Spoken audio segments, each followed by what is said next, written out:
Greetings everyone, welcome to the channel. We are the Lion Gaming crew, and in this season 27 Diablo 3 build guide video, we're going to be taking a look at the new and improved embodiment of the Marauder set. This set is absolute fire, and I can't wait to show you guys this during the gameplay portion of this video. We are going to include timestamps down below just in case you want to jump to a particular part of the video by all means. But please, drop a like for your boy, man. I'd really appreciate it. And if you end up liking the content style of these videos and you're new around here, while you're down there, maybe even consider hitting that subscribe button, as we are so close to 900 subs, and I'd really appreciate it. But without any further ado, let's go ahead and jump right on into this build guide. So for our main weapon right here, we are picking up Yang's Recurve, codenamed Whisper. This is dealing 9,338,000 damage per second, with affixes that buff normal damage, cold, fire, lightning, poison, holy, percent attack speed, percent critical hit damage, percent critical hit chance. You get life per hit, the augment for 750 dexterity, you get 9,500 thorns damage. It is infused with the Gem of Ease, so you're going to get 8,000 experience per kill. But it also has 2 soul shards in there, one of them being the Remnant of Pain, and the other one being, I believe, is the Dreg of Lives, but feel free to correct me in the comment section down below. I can never remember that one that looks like a little yellow bean. I don't know. But the buff from the Yang's Recurve bow, it basically buffs our multi-shot. Multi-shot attacks 50% faster, and its damage is increased by 200%. You can feel free to use that if you want, but we're going to be using Cluster Arrow instead because we have sanctified this with the Season 27 Sanctified affix that reads, firing Cluster Arrow no longer drops explosive ordnance. Instead, it concentrates its explosive force into piercing rays of light. Pretty awesome indeed. So that is pretty cool. 61.2% for the reduced cooldown of all skills, 67.2% for the resource cost reduction, and 45% damage to elite enemies. This is a rare level 1 bow. Not too bad. Moving on into the first piece of the embodiment of the Marauder set, codenamed Whisper.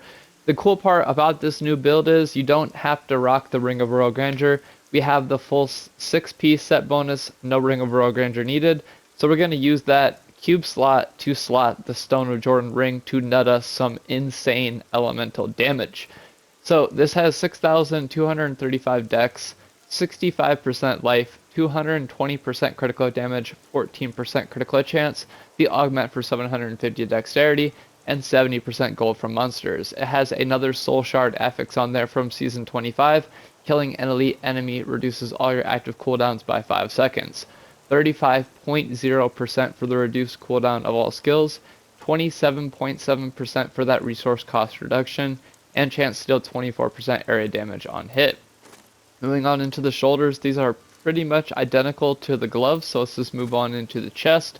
This is also pretty much identical to the shoulders and the gloves. This one just has an increased dexterity value coming in at 9,165. Not too bad. Moving on into the helm. Now this is why this build can only be had in seasonal, because of the soul shards in the bow and also the 3 soul shards into the helm. Now this nets us about 28 additional affixes. Sorry, my math is horrible. Sorry, my bad. 18 additional affixes, 6 times 3. I'm an idiot. Feel free to clown on me in the comments if you so choose. 700% damage though, 5,395 dexterity, 45% attack speed, 15% life, 220% critical hit damage, 24.0% critical hit chance, 23,936 life per hit.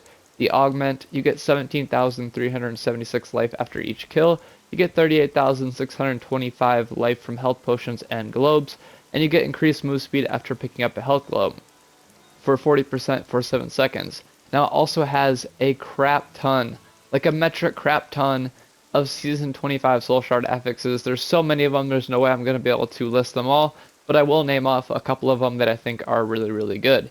Killing an elite enemy pulls all enemies within 40 yards to where the elite died. That's always a classic one that is on pretty much every single one of our builds.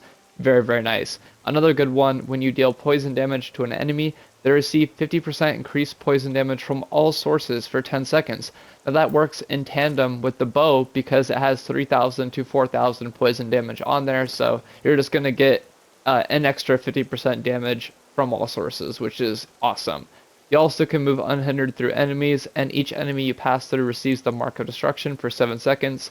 Each marked enemy that dies removes 1 second from one of your skills on cooldown. If the Mark of Destruction expires before the enemy dies, you lose 2% of your maximum health as damage. Marks are not applied if you're below 35% health. You don't have to ever worry about that because, yeah, you're going to be killing things in one hit.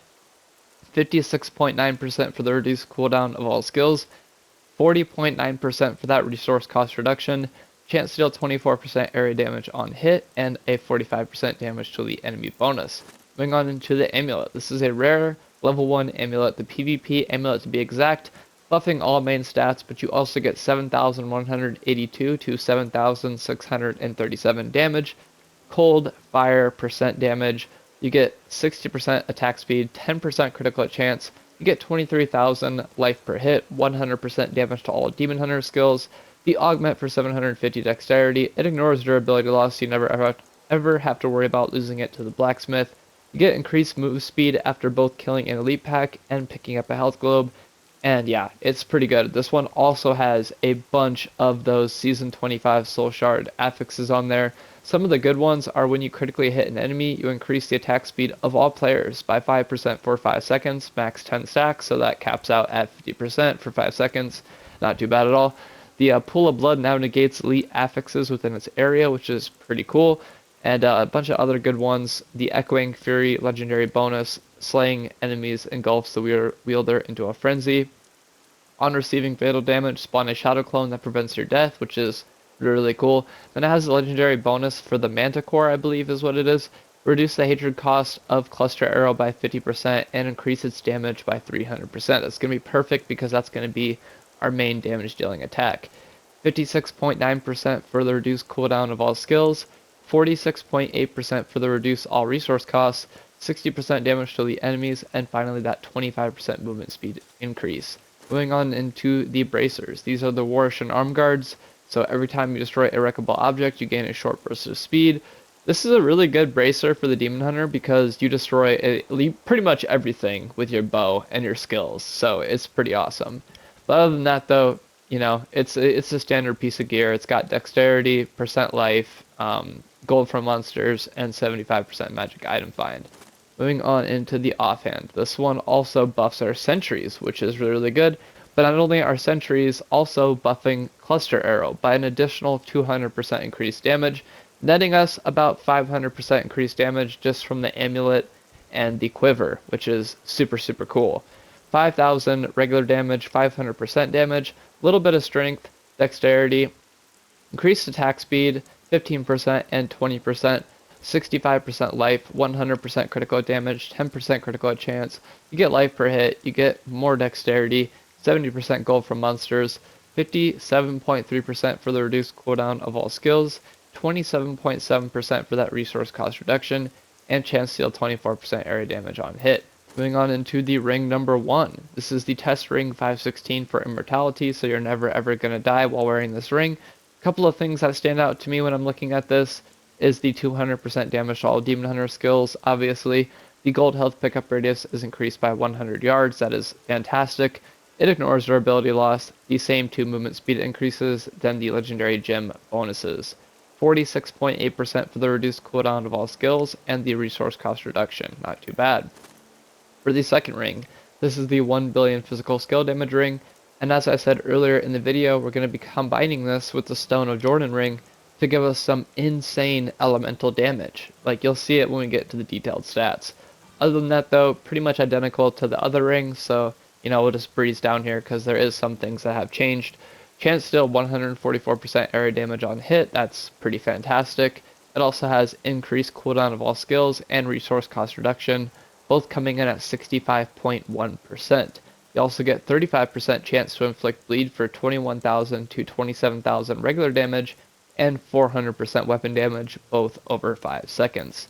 For the boots, this is the second piece of gear that features that 75% magic item find. Other than that, though, it's pretty much standard. A lot of decks, you know, so yeah, pretty good. Moving on to the pants, this one has another sanctified affix. You guys heard me right. There's 2 sanctified affixes on this build. This one, Casting Vengeance, unleashes a barrage of rockets that deals damage equal to a percentage of the maximum life enemies possess. The number of rockets fired increases over 30 seconds. Elites and bosses receive less damage per rocket. Very, very nice. And for the belt, this is the Krem's buff belt, giving us a 25% run speed bonus. This effect is lost for 5 seconds after taking damage, but you never have to worry about losing it because you're never going to take any damage. You also get the Hot Pursuit, Ambush, and Ballistics passive. So, pretty good in my book. Moving on into the skills. For the X ability, we're going to be picking up Vengeance with the rune side cannons. R2, main damage dealing attack in that archery skill tree. We're going to be picking up Cluster Arrow with the rune Shooting Stars. For the Square ability, in the defensive skill tree, we're picking up Shadow Power with the rune Shadow Glide. Triangle ability, again in that defensive skill tree, we're picking up Smokescreen with the rune Displacement. Circle ability, this is also going to be our main damage dealing attack. It's in the devices skill tree, we're going to be picking up Sentry with the rune Spitfire Turret. And finally, for that, extra skill, it's normally mobility. I'm so used to saying mobility, I had to catch myself. We're picking up Companion with the rune Ferret Companion. Passives are as follows: Blood Vengeance, Leech, Perfectionist, and Steady Aim. Cube powers being Liana's Wings, Sash of Knives, and the Stone of Jordan Ring. Quickly touching on Paragon, we are on the 0k Paragon variant, so just dump everything into Vitality. For the offensive stats, you want to focus on attack speed first, and then the rest of these can be flushed out if you have the points. For the defensive stats, you want to focus on life and resist all first, and then armor and life regen. For the utility skill tree, you want to focus on area damage, gold pickup radius, and then resource cost reduction and life per hit. Quickly going over the follower, we are using the Enchantress follower, who is using the Cosmic Set with the token that allows our follower to not die, very crucial when pushing GR150s. For the skill setup, we are using Temporal Pulse, Prophetic Harmony, Powered Shield, and Focused Mind. Quickly going over the final numbers, then we'll wrap this video up with some gameplay. Our dexterity value is at 115,000, which is pretty decent. Our armor is at 160,000, not too bad at all. On now to the offensive stats. Attacks per second is at 5 thanks to the base weapon we are using, which is the Professional Russian Fast Sword. Bonus damage to elites is at 165%. Attack speed increase is showing a value at 26%. Critical chance is capped. It's because of a soul shard. It's normally capped at 75%. That soul shard takes away 15% to net us even more critical damage. So pretty cool. Actually just incapacitates enemies and then deals more damage after that. Critical damage is capped at 900%. Area damage is a huge value at 384%. Not too bad in my book. Guys, say it with me. Cooldown reduction 99.95%. Ooh wee baby, we are so close to that 100% cooldown reduction, and that's amazing. Physical, fire, lightning, cold are all at 1 billion thanks to the combination of the 1 billion physical skill damage ring and the Stone of Jordan ring. Very nice. For the defensive stats, damage reduction is at 97.87%. with our resistances being a little low at 75%, but you don't have to really worry about that too much because you're not really going to take any damage. We do have 9,500 thorns damage. Moving on into the total life stuff, for the total life bonus is 615%. Life per second is over 170,000. Life per kill 17,000. Life per hit 151,000. Health globe healing bonus 38,000. Bonus to gold/globe radius up for 100 yards. Hatred cost reduction is at 99.83%. Ooh wee baby, I love to see those high resource cost reduction and cooldown. Oh, it's so amazing, guys. I freaking love it. Our discipline cost reduction is at 99.85%, inching ever so close to that 100%, that coveted 100%. Speaking on 100%, our movement speed increase is at 100%, which is freaking awesome, thanks to the passives and obviously the soul shards and the Crumbs buff belt. Gold find is at 535%, magic find is at 150%, and bonus experience per kill is set for 8,000. So with all of that gone over, let's go ahead and jump into some GR150s. We're going to be doing 3 runs so you guys can get kind of a general idea for how this build is going to behave if you want to try it out for yourself. The free seasonal save file has been updated, so you will find this build and the build guide released yesterday going over that new Crusader build, the Aegis of Valor, using the Fist of Heavens, is also on the save. So 2 new builds have been added within the week, and we're going to keep updating them as we want to get all of our builds to have those amazing soul shards into the helm, and also adding those soul shards onto the weapons, just so we can have a bunch more fun. And man, who doesn't like having fun, man? The only thing that I would say, you know, you could probably change out about this build is you could probably take off the companion and put on Vault for even quicker clear speeds, you know, just so you can get around a little bit quicker. Now, mind you, when you cast Smokescreen and Shadow Power, you are going to be going pretty fast, so the difference in times is going to be pretty negligible. I can never say that word, but yeah, you guys probably already know how to rock this build, but you basically just want to use your sentries. And normally you would use multi-shot, but like I said, we're not using multi-shot because of that sanctified affix that buffs our cluster arrow. And I feel like cluster arrow does a super good job. I mean, it slays any content in the game. It's a greater rift boss killer. It kills everything. It kills Ubers. It kills any content in the game, whether it be campaign, GR150s, echoing nightmares. You know, everything. You're going to be able to handle it with ease with this build, and every build that we've ever produced, pretty much. And I don't mean to toot my own horn, that's just a statement of facts. I mean, when you're using modded gear, I've kind of said it in a bunch of my videos, but the aim here is to basically make everyone's favorite build the star of the show. So no matter what you like playing with, or whatever your favorite character is, we've got you covered, and we want to make sure you have a good time and you're thoroughly enjoying playing a game that we all love. So I can't believe it. I wasn't gonna interrupt myself, but we got an Aura Extreme Rift on the second run. I always love getting these when I'm shooting these build guide videos. They're just, I don't know, I love these Auric Dream Rift, man. They're usually perfectly like rolled rifts with a lot of enemies and a lot of pylons, so we're probably gonna get a pretty quick clear speed. Hopefully we can get a sub-minute run on this. If we can, I'm gonna be pretty upset with myself, to be honest. We got a lot of pylons though, so I think it might be possible here.